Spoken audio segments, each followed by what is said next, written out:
Shalom, selamat pagi saudara yang dikasihi Tuhan.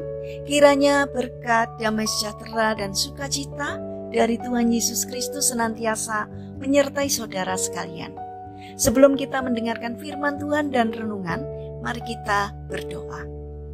Tuhan Allah Bapa yang baik, kami sungguh bersyukur atas kebaikan dan kemurahan-Mu, karena Engkau Tuhan yang selalu melindungi, menolong dan menopang kami. Terima kasih atas setiap kemurahan-Mu ya Tuhan.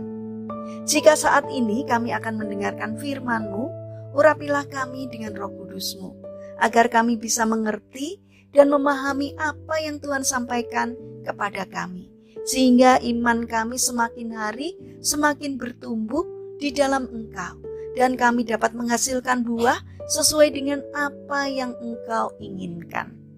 Terima kasih Tuhan. Di dalam nama Tuhan Yesus Kristus kami berdoa. Amin. Saudara yang dikasihi Tuhan, tema renungan pada pagi hari ini adalah saling mendahului. Bacaan diambil dari kitab Amsal pasal 16 ayat yang ke-6. Demikian sabda Tuhan. Dengan kasih dan kesetiaan, kesalahan diampuni. Karena takut akan Tuhan, orang menjauhi kejahatan. Saudara yang dikasihi Tuhan, suatu ketika seorang pejabat mendatangi sebuah rumah besar. Di sana tinggal keluarga besar yang cukup terpandang. Sayangnya, mereka juga terkenal berperangai keras, sehingga sering terdengar percekcokan. Kadang hal sepele pun bisa menyulut kemarahan, mendatangkan pertengkaran, bahkan tidak jarang berakhir dengan saling memukul. Dari dalam rumah tiba-tiba terdengar suara, perang, gelas pecah. Mendadak terdengar suara, hai matamu ditaruh di mana? Gelas diam di situ, ditabrak saja. Kemudian terdengar teriakan lain, siapa suruh taruh gelas sembarangan di situ? Dasar bodoh. Dan seterusnya. Satu sama lain saling menyalahkan dengan nada tinggi dan mau menang sendiri.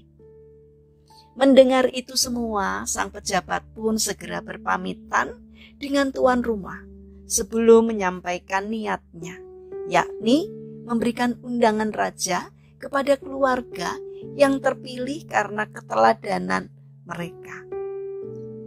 Sang pejabat kemudian melanjutkan perjalanan untuk mengunjungi sebuah rumah besar lainnya. Setibanya di ruang tamu, terlihat seorang pemuda sedang mengepel lantai. Saat melihat ada tamu datang, ia segera menghentikan mengepelnya dan dengan ramah menyapa si tamu. Dari arah yang berlawanan, tiba-tiba seorang pemuda yang lain melintas dengan cepat dan gubrak, disusul suara mengadu kesakitan. Dia terpeleset dan jatuh terlentang. Si pemuda yang masih memegang tongkat pengepel menghampiri saudaranya itu sambil berseru, aduh maaf kak, aku yang salah, lantainya basah bikin terpeleset. Di mana yang sakit kak? Sambil meringis menahan sakit, si kakak yang terjatuh berkata, bukan salahmu dek, aku kok yang salah. Jalan terburu-buru tidak melihat lantai masih basah. Tidak apa-apa, teruskan saja mengepelnya. Dia pun segera bangkit berdiri untuk menyambut kedatangan tamunya. Menyaksikan peristiwa di hari yang sama di dua keluarga yang berbeda, si tamu mengerti mengapa keluarga yang ini begitu disanjung oleh orang-orang di sekitarnya. Mereka ternyata hidupnya rukun, kompak, dan saling menyayangi satu sama lain. Entah siapa yang salah, satu sama lain saling mendahului untuk meminta maaf. Mereka tidak berusaha mencari kesalahan yang lain atau membenarkan dirinya sendiri. Sungguh mengagumkan. Inilah keluarga yang pantas menghadap ke Baginda Raja untuk menerima penghargaan dari istana kerajaan. Saudara yang dikasihi Tuhan, bukankah dalam kehidupan kita sehari-hari kita sering cekcok dan bertengkar hanya karena masalah sepele saja? Semua berpangkal pada keinginan memuaskan ego atau gengsi dan merasa benar sendiri. Kalau itu tidak bisa dikendalikan dengan baik, maka akan timbul dampak lanjutannya, yaitu lahirnya kebencian, dendam, dan penderitaan yang berkepanjangan.